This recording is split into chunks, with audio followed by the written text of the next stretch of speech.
Hey folks, how you doing? This is Rich over at TVP Live with another quick tips tutorial brought to you by Adobe Photoshop Elements Independent Tutorials Group. And let's jump right in. Today's poster wanted to know how to make a reflection of water. Similar to other photos. So I just picked up this picture off the internet indiscriminately. I just thought it looked pretty cool and that it would look good right next to a body of water.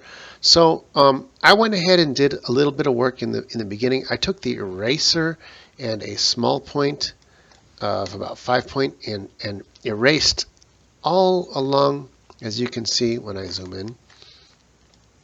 And I'm going to turn on, I put a black background so you can see exactly where I erased. I erased all along the edge here, and as you can see, all along the edge of the building, right next to the light posts at the bottom, all the way to the end here. This is so that I could take the bottom half and turn it off.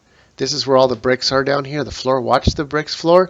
Bada! It's gone. All right. So now that we have that gone, we're going to make all the area down here a body of water with a reflection of this whole top here.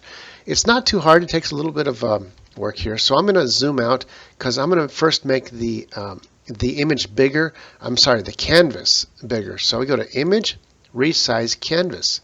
And right now it's at 27 by 17. Let's make the width. We want a lot of working room. So I'm going to do this something like, I don't know, 40 by 50 height. And that gives us a lot of wiggle room, as you can see, to play around with our photograph.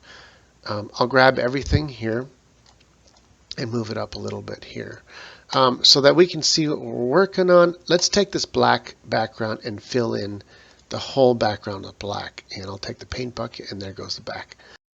Let's take this photo and let's duplicate it. How we do that, we right-click on the layer, and we say Duplicate Layer.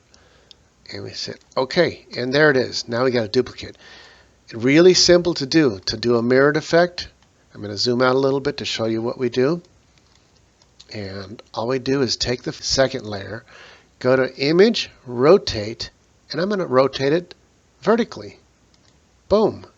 And there we go. We have our photograph. Now, because the line is not perfectly horizontal, they're not going to match when I kind of put them together here. But guess what? That's a simple fix. All we got to do is go over to here to Image, Transform, Distort. Now watch what happens. I'm going to zoom in a little bit. And I'm going to simply grab this corner up here, the top, upper right corner, and I'm going to drag it up until it matches up here. And watch it magically come together right there. And basically now what we want to do is make this look like water. So we're going to do two things, is make a copy, add some ripple or blurring effect to it, and then lessen the opacity of both of them. So let's take the bottom half, make a copy of it. This is this layer 0. I'm going to right click and hit duplicate. I'll turn off the bottom layer, and we're working with this top layer now. Okay. So what we want to do is let's take a filter. Let's go to blur. Let's go to motion blur.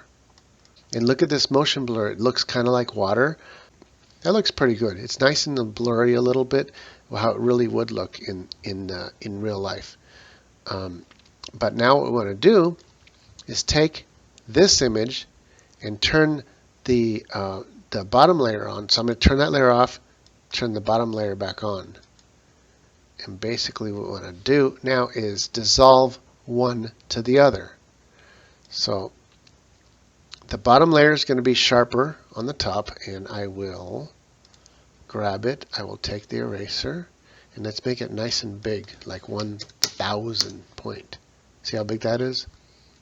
I'm going to zoom out so we can see this. And we want to erase the bottom half because the top half wants to be sharp.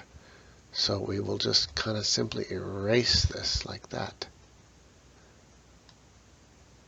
And then we can turn the top back on and do the opposite and erase the top, giving us a little bit of blur,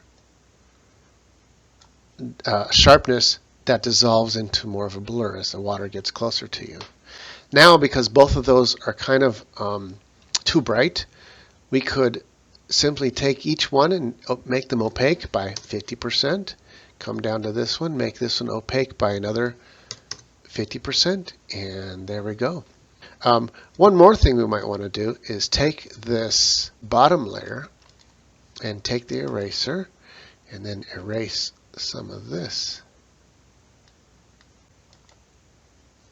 And now we can grab, and it's really important to have the black background because when this is opaque, we want to see something behind it, and the black background makes it look more like water.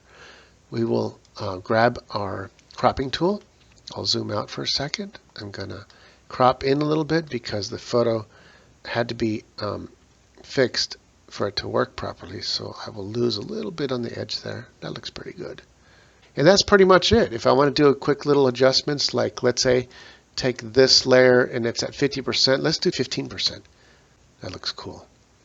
That looks like it's a body of water. Anyway, that's how to do reflection, fake reflection from an original photograph. This is Rich calling it quits for this tutorial, saying over and out.